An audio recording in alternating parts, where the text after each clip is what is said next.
یہ آج آپ نے فنکشن کی، اور یہ بڑے امپورٹنٹ ٹائم پہ آپ نے فنکشن کی، کیونکہ ابھی بھی پاکستان ایک بڑی جنگ لڑ رہا ہے کرونا کے اگینسٹ، کووڈ کے اگینسٹ. اور جس طرح ایک وقت پہ جون کے بیچ میں جب پریشر پڑا ہوا تھا ہاسپٹلز پہ، تو مجھے بڑا فخر ہوا جس طرح ہمارے ڈاکٹرز نے، نرسز نے، میڈیکل ورکرز نے اس مشکل وقت کا جس طرح سامنا کیا. تو مجھے اپنی قوم کے اوپر بڑا فخر ہوا، اور اپنے سارے ہیلتھ ورکرز کے اوپر. اور ابھی بھی ہم نے سب نے ماسک پہنے ہوئے ہیں. ہمیں ایک خدشہ ہے کہ ایک سیکنڈ ویو آ سکتا ہے، اور تھوڑا انڈیکیشنز ہیں کہ ہمارے کیسز تھوڑے بڑھ رہے ہیں. مجھے زیادہ خوف ہمارے ان شہروں میں ہے جدھر پولوشن زیادہ ہے، جدھر اسموگ زیادہ ہے، جو اگلے 2 مہینے ہیں اگر انشاءاللہ اگر ہم نے یہ صحیح طرح گزار لیے تو اس کے بعد مجھے اتنا خدشہ نہیں ہے. لیکن لاہور میں خاص طور پہ اب سے لے کے نومبر کے اینڈ تک جب اسموگ آئی ہوتی ہے، جب ویسے ہی وائرسز زیادہ ہوتی ہیں، تو ہمیں بڑا احتیاط کرنی پڑے گی سب کو. اور وہ بھی 3-4 اور شہر ہیں، کراچی ہے، گجرانوالہ جدھر زیادہ ہے، فیصل آباد اور پشاور، ادھر زیادہ خطرہ ہے. تو اس لیے میں آج اس پلیٹ فارم سے بھی ریکویسٹ کرنا چاہتا ہوں اپنے پاکستانیوں کو کہ بڑا دیکھ کے یہ اگلے 2 مہینے گزاریں، کیونکہ اصل تو پریشر پڑتا ہے ہمارے ہیلتھ ورکرز کے اوپر، ہمارے ڈاکٹرز اور نرسز کے اوپر، اور جو لوگ کام کرتے ہیں وہاں. آج میں 3-4 باتیں آپ سے کرنا چاہتا ہوں، کیونکہ ڈاکٹرز کمیونٹی ایک ایسی کمیونٹی ہے جن کے صرف یہی نہیں کہ وہ ایک کام کر رہے ہوتے ہیں سوسائٹی میں جو سب سے زیادہ اللہ کا کام ہوتا ہے، کہ دکھی لوگوں کی تکلیفوں دور کر رہے ہوتے ہیں. اور دوسری چیز یہ کہ وہ اوپینین میکرز ہوتے ہیں، کیونکہ لوگ ڈاکٹر سے بات کرتے ہیں، بلکہ ڈاکٹر سے وہ بات کرتے ہیں جو اپنے گھر والوں سے بھی نہیں کرتے. تو وہ خاص ایک معاشرے میں ان کا مقام ہوتا ہے، اور معاشروں میں عزت ہوتی ہے ڈاکٹرز کی. تو سب سے پہلے کہ دیکھیں، میرا جو ایکسپیرینس سب میڈیکل پروفیشن سے ہوا جب میری والدہ کو کینسر ہوئی، اور تب پہلی دفعہ مجھے اندازہ ہوا کہ پاکستان کے ہاسپٹلز ان کی سٹینڈرڈ گرتی جا رہی تھی. یعنی میری ساری فیملی ہم میو ہاسپٹل میں پیدا ہوئے تھے، اور ہمارے گورنمنٹ ہاسپٹلز کی بہت اچھی سٹینڈرڈ تھی جب ہم بڑے ہو رہے تھے، سسٹمز اچھے تھے. آہستہ آہستہ ہمارے ہاسپٹلز کی سٹینڈرڈ نیچے جانی شروع ہوئی، اور اس کی ایک بہت بڑی وجہ یہ تھی کہ جو ایک نیشنلائزیشن ہوئی ڈاکٹر ہاسپٹلز کی اور اسکولوں کی 70s میں، اس کا بہت بڑا نقصان ہوا. اور کیونکہ میں اس کو ایک واٹر شیڈ سمجھتا ہوں کہ اس کے بعد ہمارے اسکولوں کی بھی سٹینڈرڈ نیچے چلی گئی، گورنمنٹ اسکولز نیچے چلے گئے، ہمارے گورنمنٹ ہاسپٹلز نیچے چلے گئے، اور پھر پرائیویٹ اسکولز بھی آنے شروع ہوئے اور پرائیویٹ ہاسپٹلز بھی آنے شروع ہو گئے. اور اس کی وجہ یہ تھی کہ سزا اور جزا ختم ہو گئی. جب سے اللہ نے دنیا بنائی ہے، جس سسٹم میں سزا اور جزا ختم ہوتی ہے وہ سسٹم نیچے چلا جاتا ہے. کیا وجہ ہے کہ میں محنت کروں اور مجھے بھی اتنے ہی پیسے ملیں، اور وہ جو ایک ڈاکٹر محنت ہی نہ کریں؟ جس سسٹم میں یہ ہوتا ہے وہ سسٹم کبھی کمپیٹ نہیں کر سکتا.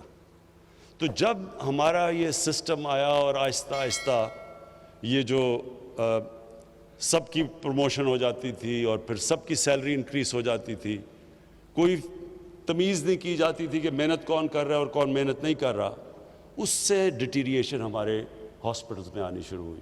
اور یہی ہمارا گورنمنٹ اسکولوں کے اندر آہستہ آہستہ وہاں بھی ڈیٹیریشن شروع ہو گئی. اور پھر پرائیویٹ اسکولز بڑھنے شروع ہوئے، پرائیویٹ ہاسپٹلز آنے شروع ہوئے، کیونکہ جو پیسے والے لوگ تھے وہ تو اپنا پرائیویٹ ہاسپٹلز میں جا سکتے تھے، لیکن عام لوگوں کے لیے، غریب لوگوں کے لیے گورنمنٹ ہاسپٹلز ہو گئے. اور کیونکہ صرف غریب جانا شروع ہوئے تو ان کی اور سٹینڈرڈ نیچے جانی شروع ہو گئی، اکاؤنٹیبلٹی کم ہو گئی، اور جو امیر لوگ تھے وہ پرائیویٹ ہاسپٹلز میں، اور پھر جو سپر رچ تھے وہ اپنی چیک اپس بھی لنڈن کروانا شروع ہو گئے۔ تو اس سے ہوا کیا کہ جب جو ملک کے فیصلے جنہوں نے کرنے تھے ہیلتھ کیئر کے اوپر، جب ان کو کھانسی بھی ہو تو وہ لندن چلے جائیں، تو پھر کس نے پرواہ کرنی تھی کہ پاکستان کا ہاسپٹلز اور ہمارے انسٹیٹیوشنز کیسے امپروو ہونے تھے؟ تو یہ جو آہستہ آہستہ ڈیٹیریشن ہوئی، ہم اب اس سٹیج پہ ہیں کہ ہمیں اب اس ساری چیز کو ٹھیک کرنا ہے۔ مجھے لوگ کہتے ہیں جی جب سے میں ابھی 2 سال 26 مہینے ہوئے ہیں، عمران صاحب کدھر گیا جی نیا پاکستان؟ میں ان لوگوں کو سمجھا کے تھک گیا ہوں کہ نیا پاکستان ایک سوئچ نہیں ہے، گورنمنٹ آئی سوئچ ہوا تو نیا پاکستان بن گیا۔ یہ فیری ٹیلز میں ایسی چیزیں ہوتی ہیں۔ اصل زندگی کے اندر ریفارم پروسیس ایک جد و جہد کا نام ہے۔ ایک قوم جد و جہد کرتی ہے چینج کے لیے، پوری ایک قوم مل کے سٹرگل کرتی ہے، پھر چینج آتا ہے۔ اور دنیا میں بڑی بڑی قوموں ہمارے سے برے حالات سے اٹھ کے کہاں پہنچ گئی، لیکن سٹرگل کر کے پہنچے۔ جب میں مدینہ کی ریاست کی بات کرتا ہوں تو میں اپنے سارے لوگوں کو کہتا ہوں وہ سٹڈی کریں، وہ دنیا کی تاریخ کا سب سے یونیک فنومنا تھا۔ کبھی ایسی چیز ہوئی نہیں دنیا میں، دنیا کی تاریخ میں کبھی ایسی چیز نہیں ہوئی۔ یہ تاریخ کا حصہ ہے، ہمارے دین کا حصہ تو ہے ہی، لیکن ہمیں اس کو تاریخ کا حصہ بنانا چاہیے، کیونکہ ہم سیکھیں گے اس سے۔ کیوں اللہ قرآن میں کہتا ہے کہ نبی صلی اللہ علیہ وسلم کی سنت پہ چلو؟ اللہ کو تو کوئی فائدہ نہیں اس سے، ہماری بہتری ہے۔ وہ جو ماڈل بنا تھا مدینہ کا، اس کے اوپر دنیا کی تاریخ کا سب سے عظیم سویلائزیشن کھڑا ہوا تھا، تو وہ کوئی ماڈل بنایا تھا نا دنیا کے گریٹسٹ لیڈر نے۔ تو جب اللہ ہمیں ان کی سنت پہ چلنے کو کہتا ہے تو وہ ہمیں، جس طرح آج کل کے میں بڑے نوجوانوں کو دیکھتا ہوں کہ بل گیٹس کی کتاب پڑھ لی، وہ دوسرا وہ اسٹیو جابس کی کتاب پڑھ لی کہ کامیاب کیسے ہونا ہے، وہ اس لیے پڑھتے ہیں نا کہ ان کو رول ماڈل بناتے ہیں، لیکن کسی بھی دنیا کے انسان نے وہ اچیو نہیں کیا جو نبی صلی اللہ علیہ وسلم نے کیا۔ تو اس کو سٹڈی کریں، قرآن ہمیں یہ کہہ رہی ہے کہ اس کو سٹڈی کریں۔ تو وہ جو انہوں نے اسٹیٹ بنائی تھی، وہ ایک سٹرگل تھی، 4-5 سال تو وہاں بڑی سٹرگل کی انہوں نے۔ امہ خطرے میں تھی 4-5 سال۔ جنگ خندق اور جنگ احد میں امہ بڑے مشکل حالات میں تھی، بڑے کھانے پینے کے لیے چیزیں نہیں تھی، مشکل تھے، سٹرگل کی تھی۔ تو لیکن پھر وہی دنیا کی تاریخ ہے کہ وہ پھر جیسے اس سٹرگل سے نکلی تو وہ ایسی مضبوط قوم نکلی کہ انہوں نے دنیا کی امامت کی کتنے سالوں، کتنی صدیوں۔ ہمارے لیے یہ ٹائم ہے اب سٹرگل کرنے کا۔ ایک ادارہ جو خراب ہو جائے، جس میں بری عادتیں پڑ جائیں، جس کے سسٹمز کولیپس کر جائیں، اس کو ٹھیک کرنا کا زیادہ مشکل ہوتا ہے بنسبت ایک نیا ادارہ کھڑا کر دو۔ ہم نے 2.25 سال میں شوکت خانم ہاسپٹل پشاور بنایا ہے۔ جوائنٹ کمیشن انٹرنیشنل، جو ایک امریکہ کی اکریڈیٹیشن، ایک آپ کو سرٹیفکیٹ ملتا ہے، وہ آ کے 1 ہفتہ پورا آڈٹ کرتے ہیں دنیا میں، ساری دنیا میں وہ جاتے ہیں، اور وہ پھر جب آپ کو سرٹیفائی کرتے ہیں کہ جوائنٹ کمیشن انٹرنیشنل کی آپ کو سرٹیفکیٹ ملی، اس کا مطلب انہوں نے سرٹیفائی کیا کہ وہ انسٹیٹیوشن انٹرنیشنل سٹینڈرڈ کی ہے۔ تو دونوں شوکت خانم، پہلا یہ لاہور والا اور پھر جو پشاور میں 3.25 سال میں بنا، دونوں کو جوائنٹ کمیشن انٹرنیشنل کا سرٹیفکیٹ مل چکا ہے۔ میننگ کہ ایک نیا ہاسپٹل بنانا 3 سال میں ایک انٹرنیشنل سٹینڈرڈ کا ہاسپٹل بن گیا۔ لیکن جو پرانے ہاسپٹل تھے پختونخوا کے، لیڈی ریڈنگ ہاسپٹل، خیبر میڈیکل کالج، ان کے لیے جو ہم نے ریفارم کرنے کی کوشش کی، یہ بڑا لمبا پروسیس ہے۔ اس میں عدالتوں میں جانا پڑا، سٹے آرڈرز ہو گئے، سزا اور جزا کا کانسیپٹ نہیں تھا، کسی کو جو کام نہیں کر رہا اس کو نکالتے تھے، وہ جا کے اسٹے آرڈر لے لیتا تھا. سسٹمز بڑے مشکل تھے چینج کرنے کے لیے، بری عادتیں پڑ چکی تھی. تو وہ جو آہستہ آہستہ پروسیس ہوا، وہ ڈاکٹر فیصل نے بتایا نہیں آپ کو کہ وہ جو ہم نے ریفارمز کری ہیں ان کو، اور ریفارم ہے کیا؟ ایم ٹی آئی ریفارم کیا ہے؟ پرائیویٹائزیشن ہے؟ پرائیویٹائزیشن نہیں ہے. ان کو آٹونومائز کرنا ہے کہ وہ ہاسپٹل چلے میرٹ کے اوپر، سلیکشن ہو میرٹ پہ، پھر سزا اور جزا ہو، جو کام کرتا ہے وہ اوپر آئے، جو نہیں کرتا اس کو نکالا جائے، جو کہ دنیا میں سارے کوالٹی ہاسپٹلز میں ہوتا ہے. تو جو وہ سسٹم بنا رہے ہیں سزا اور جزا کا اور میرٹ کا، اس کا نام ہے ہاسپٹل ریفارمز، جو ایم ٹی آئی ہے. اور اس کے اوپر جان کے، اور میں یہ کہہ رہا ہوں جان کے، کیونکہ یہاں وہ چھوٹے چھوٹے مافیا بیٹھے ہوئے جو چینج نہیں آنے دے رہے. چینج جو ہوتا ہے یہ کیوں مشکل ہوتا ہے؟ آپ ریفارم کرنا چاہتے ہیں، کیوں ریفارمز مشکل ہیں؟ ریفارمز مشکل اس لیے ہیں کہ ایک چھوٹا سا مافیا بیٹھ جاتا ہے، ویسٹڈ انٹرسٹ بیٹھ جاتا ہے، جو فائدہ اٹھا رہا ہوتا ہے کرپٹ سسٹم سے. تو جب آپ چینج کرنے جاتے ہیں، وہ آرام سے تو نہیں ہاتھ کھڑے کر کے کہنے لگے کہ ہاں جی چینج کر دو، جن کے مفادات جا رہے ہیں. لے لیتے تھے، ایک ہی وکیل ہوتا تھا، وہی وکیل ان سب کو ریپرزینٹ کرتا تھا ویسٹ انٹرسٹ، وہ جا کے اسٹے آرڈرز لے لیتے تھے. تو ہر جگہ پہ رکاوٹیں ہوئی، لیکن چینج آ گیا ہے. آج ماشاءاللہ اگر آپ دیکھیں ایچ ایم سی میں، خیبر میڈیکل میں، لیڈی ریڈنگ، ابھی انہوں نے ایک ہاسپٹل کی جو نئی اب ان کی بلڈنگ بنی ہے، کوالٹی بلڈنگز بنی ہے. تو اسی طرح سارے پاکستان کے گورنمنٹ ہاسپٹلس کو ہم نے ریفارم کرنا ہے، اور یہ ریفارم پروسیس آہستہ آہستہ ہوتا ہے. اس میں لوگوں کو آہستہ آہستہ سمجھ آتی ہے. لیکن کیوں یہ کامیاب ہوگا؟ کیونکہ جب ایک عام آدمی کی زندگی بہتر ہوتی ہے، اس کا مطلب کہ آپ کو پبلک آپ کے ساتھ کھڑی ہو جاتی ہے، اور ہمیشہ ویسٹڈ انٹرسٹ کو صرف شکست دیتی ہے پبلک آپ کے ساتھ کھڑے ہو کے، کیونکہ ویسٹڈ انٹرسٹ طاقتور ہوتا ہے. یہی ہو رہا ہے. اب آپ دیکھتے ہیں وہ سارے جیب کترے ایک ہی سٹیج پہ کھڑے ہو کے شور مچاتے ہیں، جی تباہ ہو گیا، مارا گیا، ملک تباہ ہو گیا. وہ کیا ہے کہ ان کی پہلی دفعہ ان کو نظر آ رہا ہے کہ انہوں نے جو اس ملک میں چوری کی، جو ملک سے غداری کی، ان کو اب اکاؤنٹیبل، ان کا احتساب ہوگا. اور وہ ایک ایسا پرائم منسٹر آیا جو آپ جو مرضی کر لے، وہ بلیک میل نہیں ہونے لگا، اس نے احتساب کرنا ہے ان کا.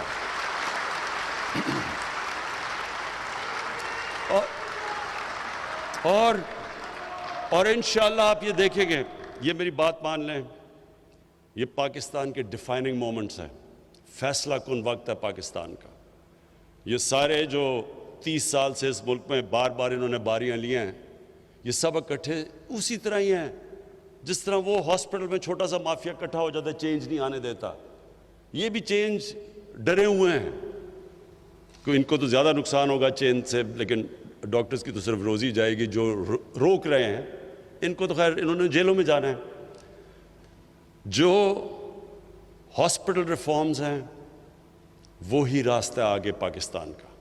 ہمارے ہاسپٹلز، یہ بالکل نہیں ہونا چاہیے کہ صرف غریب آدمی گورنمنٹ ہاسپٹل میں جائے اور وہاں اس کو جیسا علاج سب سٹینڈرڈ ملے، اور صرف پیسہ ہو تو آپ کو اچھا علاج پرائیویٹ ہاسپٹلز میں ملے. دوسری چیز، ہیلتھ کارڈ، انصاف ہیلتھ کارڈ. دیکھیں ہمیں پختونخوا میں جب آئے تو 2-3 سال تو مسلسل یہ سننا پڑا، جی کدھر ہے نیا پختونخوا؟ سارے ہمیں کہیں جی کدھر ہے، جی کدھر ہے تبدیلی. تو جب رزلٹ آیا 5 سال کے بعد، تو کبھی بھی پختونخوا میں یہ نہیں ہوا کہ ایک حکومت کو انہوں نے دوسری دفعہ باری دی ہو. اس باری ایک ہماری کولیشن حکومت تھی. جب الیکشن ہوا تو 2/3 اکثریت ملی ہمیں.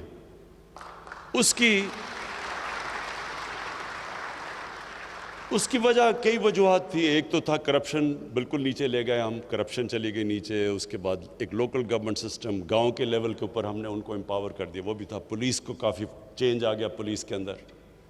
لیکن جو سب سے زیادہ وجہ عوام کھڑی ہوئی تحریک انصاف کی حکومت کے ساتھ، ہمیں ووٹ دیا، وہ تھا صحت کارڈ.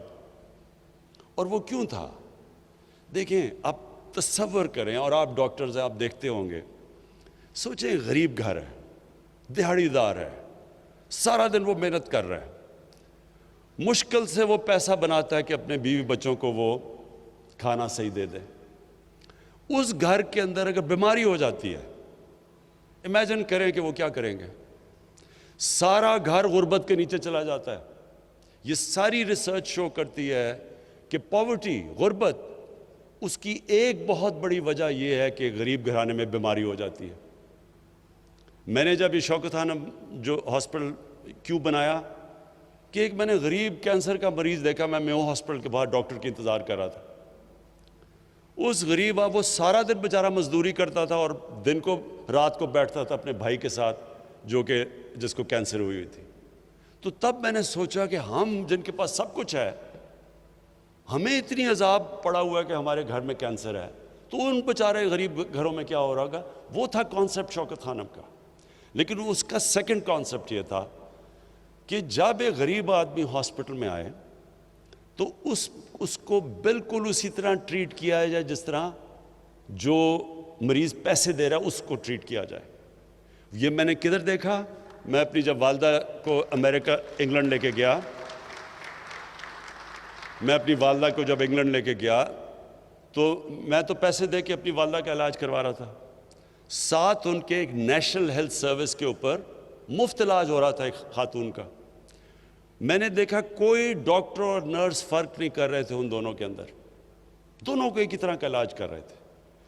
آج مجھے فخر ہے, اور آپ خود جا کے چیک کر سکتے ہیں, شوکت خانم ہاسپٹل میں غریب اور امیر مریض کے اندر کوئی فرق نہیں کیا جاتا.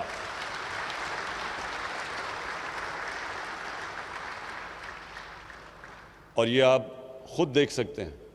اچھا, اب میں آپ کو جو انٹرسٹنگ بات بتانا چاہتا ہوں, کیونکہ آج میری میٹنگ ہوئی, doctor Yasmin finance minister Punjab کے وہ بیٹھے ہوئے, اور پھر عثمان بزدار.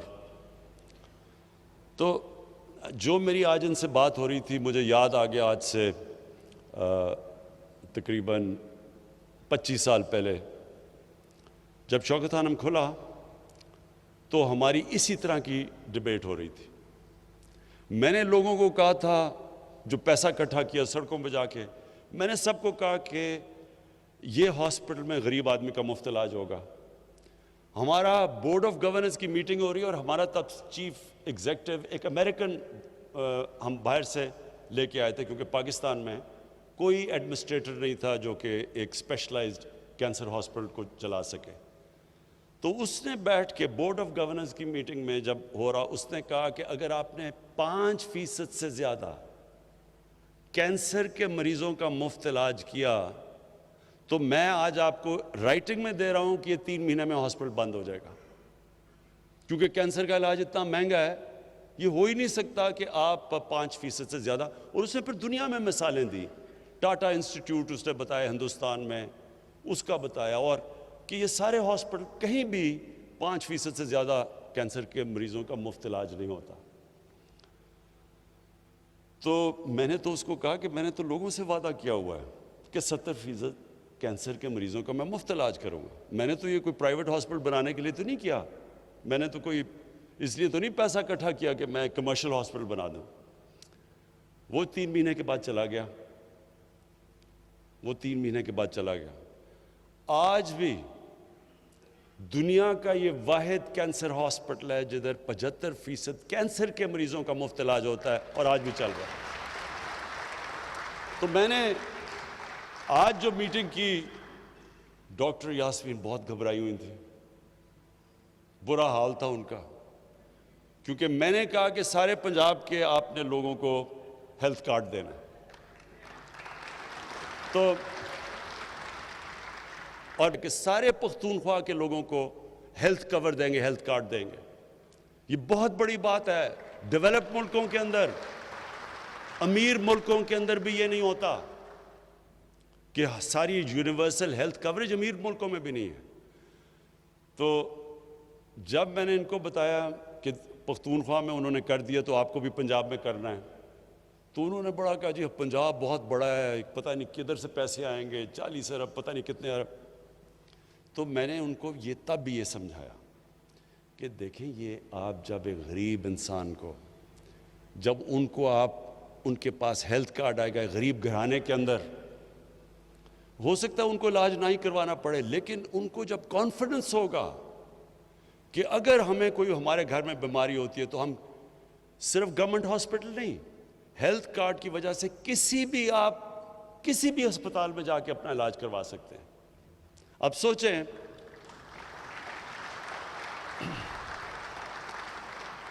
پہلے تو سوچیں کتنی بڑی نعمت ہے ہمارے عام لوگوں کے پاس دہاڑی دار کے پاس مزدوروں کے پاس غریب لوگوں کے پاس بیواؤں کے پاس جب ان کے پاس ہیلتھ کارڈ ہو. دوسرا یہ میرا ایمان ہے کہ اللہ کی برکت آتی ہے. آج شوکت خانم آپ مجھے بتائیں کہ کون سوچ رہا تھا کہ 70 کروڑ میں ہاسپٹل بنتا ہے اور سالانہ جو صرف غریب مریضوں کا خسارہ ہوتا ہے غریب مریضوں کے کینسر کے مفت علاج کا خسارہ شوکت خانم کا وہ 6 سے 8 ارب روپیہ ہے. 800 کروڑ روپیہ ہے جو کہ ہاسپٹل 70 کروڑ میں بناتا ہے سالانہ غریب کا علاج. یہ ہم نہیں کر رہے یہ اللہ کی برکت آتی ہے وہ غریب کی آواز سنتا ہے. جب تکلیف میں انسان ہوتا ہے جب بیمار ہوتا ہے اس کی اللہ آواز سنتا ہے. میرا یہ ایمان ہے کہ انشاءاللہ آپ فیزز میں کریں. ڈاکٹر صاحبہ پہلے فیز میں جو بالکل کمزور طبقہ ہے اس کا علاج شروع کریں ان کو ہیلتھ کارڈ دیں. سیکنڈ فیز اور اس میں بیواؤں کو انکلوڈ کریں. اس میں یہ ہماری جو ٹرانسویسٹائٹ کمیونٹی ہے ان کو انکلوڈ کریں. سب کو ہر کمزور طبقے کو آپ اس میں اس کے اندر انکلوڈ کریں. اور اس کے بعد پھر ہم اوپر جائیں گے اور انشاءاللہ سارے پنجاب کے اندر 1 سال تک سارے پنجاب کو آپ کور کریں تاکہ ہر پنجاب میں ہر شہری کے پاس ہو ہیلتھ کارڈ. اسے کم از کم پتہ ہو کہ اسٹیٹ ہمارے ساتھ کھڑی ہے مشکل وقت میں اسٹیٹ میری مدد کریے میرے پاس کارڈ ہے. اور اس سے میں ایک اور بھی آپ کو چیز بتا دوں اس سے سارا جو ہمارا آئیڈیا ہے ہیلتھ سسٹم کا جو ہم پورا ایک ہیلتھ سسٹم نیا لانا چاہتے ہیں یہ سارا پنجاب کا اور کے پی کا ہیلتھ سسٹم بدل جائے گا. وہ کیسے؟ جب ہیلتھ کارڈ میں لوگوں کے پاس وہ جا کے کہیں بھی جا کے علاج کروا سکیں گے تو اس سے نئے ہاسپٹلز بنیں گے. لوگ ہاسپٹلز بنائیں گے دیہاتوں میں ہاسپٹل بنائیں گے. اس وقت کیونکہ وہ سمجھتے ہیں جو دیہاتوں میں لوگوں کے پاس پیسہ نہیں ہے کوئی ہاسپٹل نہیں بناتا. لیکن جب ایک لوگوں کے پاس ہیلتھ کارڈ آ جائے گا تو وہ کہیں بھی جا کے علاج کروا سکتے ہیں. تو اس اور پھر ہم پرائیویٹ ہاسپٹل کو اب پرائیویٹ سیکٹر کو انکریج کر رہے ہیں. کوئی بھی ایکوپمنٹ جو پاکستان میں نہیں بنتی اگر ہاسپٹل کے لیے امپورٹ کرنا چاہتے ہیں وہ ڈیوٹی فری آئے گی. پھر اب زمین میں نے کہا ہے کہ جو بھی اوقاف کی زمین ہے بڑی زمین پڑی ہوئی ہے ان کے اوپر قبضے بھی ہو رہے ہیں. اور پھر یہ جو ایویکیو ٹرسٹ کی زمین ہے یہ بھی بڑی زمین پڑی ہوئی ہے ان کے بھی قبضے ہو رہے ہیں. ان سب زمینوں پہ ہم بڑے کنسیشنل ریٹس کے اوپر ہم ہاسپٹل بنانے کے لیے ان کو کنسیشنل ریٹس پہ زمین بیچیں گے تاکہ وہ ہاسپٹل بنا سکیں. تو ہیلتھ کارڈ کے ساتھ ان کو انکریج کریں گے پرائیویٹ سیکٹر کو. اس سے سارے پاکستان میں انشاءاللہ ہمارا ہیلتھ سسٹم پھیلے گا. اور اس سے اور ساتھ ساتھ جو ڈاکٹر فیصل نے کہا پی ایم سی کی جو ریفارمز کی ہیں ہم اپنے ڈاکٹرز کی سٹینڈرڈز مینٹین کریں گے. ہم اپنی نرسز کی سٹینڈرڈز یہ جو P M C Pakistan Medical Commission ہوگی یہ سارا ایک انٹرنیشنل بیسٹ پریکٹسز جو دنیا میں ہیں وہ اڈاپٹ کی ہم نے. اور اس سے صرف یہ کہ ہمارے ڈاکٹرز اور ان کی سٹینڈرڈ ہوں کیونکہ ایک وقت پہ پاکستان کے ڈاکٹرز ساری دنیا میں جاتے تھے. اس کے بعد کافی پرابلمز آئی ہیں ہماری. اب وہ اپنے علیحدہ ٹیسٹ کرتے ہیں وہ سمجھتے ہیں کہ ہمارے ڈاکٹرز کی وہ کوالٹی نہیں تو ان کی کوالٹی پھر ریز کرنے کے لیے اور سارے پھر ہیلتھ پروفیشنلز کے لیے. اور پھر جو انہوں نے بات کی ڈاکٹر فیصل نے کہ جو ڈرگز ہماری جو تھا ڈرگ ریگولیٹری اتھارٹی جو تھی اس میں بڑے پرابلمز ہیں. یہ ایک بڑا اس کی وجہ سے ہماری جو فارما انڈسٹری ہے وہ بڑی نہیں ہے. ہندوستان میں غالباً 40 ارب ڈالر کی ایکسپورٹ ہے. 40 ارب ڈالر کی ہندوستان ایکسپورٹ کرتا ہے اپنی میڈیسنس، اس کے مقابلے میں پاکستان کی نہ ہونے کی ایکسپورٹس ہے، حالانکہ یہاں بہت پوٹینشیل ہے۔ تو ہم نے فیصلہ کیا ہے کہ اپنی فارما انڈسٹری کو پورا انسینٹیوائز کریں گے، ان کی مدد کریں گے، اور تاکہ یہ جو دوائیوں کی قیمتیں نیچے آئیں۔ جتنی ہماری فارما انڈسٹری بڑھتی جائے گی، اکانومیز آف اسکیل آئیں گی ہماری دوائیوں کی، انشاءاللہ آگے جا کے کوالٹی بھی ہوگی اور قیمتیں بھی کم ہوں گی۔ یہ ساری ریفارمز ہم کر رہے ہیں۔ آخر میں آپ سب کو جو لاسٹ پیغام دینا چاہتا ہوں وہ یہ ہے کہ دیکھیں، آپ کا بہت بڑا رول ہے۔ آپ نے یہ یاد رکھنا ہے کہ جدھر بھی دنیا میں آپ چلے جائیں، خاص طور پہ اب مغربی دنیا میں، یہ جو آپ کا جو پاکستان ہے، اس کو ایک عظیم ملک بننا ضروری ہے۔ اب تک ہماری جو پڑھے لکھے لوگ تھے وہ سمجھتے تھے، ڈاکٹر کمیونٹی بھی، اور بڑی تکڑی ہماری پاکستان کی ڈاکٹرز کمیونٹی ہے امریکہ کے اندر اور یورپ میں بھی، لیکن امریکہ میں خاص طور پہ جو نارتھ امریکن پاکستانی فزیشنز ہیں، میرا ان سے بڑا انٹریکشن ہے، وہ بڑی پاورفل کمیونٹی ہے۔ لیکن جو میں حالات دیکھ رہا ہوں اسلاموفوبیا کے، جو بھی فرانس میں ہوا ہے، اور میں نے آج سارے مسلمان ملکوں کے جو ہیڈز آف اسٹیٹس ہیں ان سب کو میں نے آج خط لکھا ہے کہ ہمیں ساروں کو مل کے مغرب کو بتانا چاہیے کہ نبی صلی اللہ علیہ وسلم کی ہمارے دلوں میں کیا جگہ ہے، کتنا پیار اور عقیدہ ان سے، تو کتنی ہمیں تکلیف ہوتی ہے جب یہ اس طرح کی ان کے اوپر کارٹونز یا کچھ بھی کرتے ہیں، تو یہ مسلمانوں کو کتنی تکلیف ہوتی ہے۔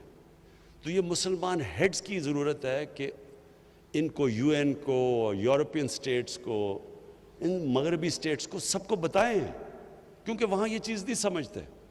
اور یہ جو چیزیں ہوئی ہیں ابھی فرانس کے اندر، اس سے جو مسلمان باہر رہتے ہیں ان کے لیے بڑی مشکل زندگی ہو گئی ہے۔ اسلاموفوبیا بڑھ گیا ہے، ہیٹ بڑھ گیا ہے ان کے خلاف۔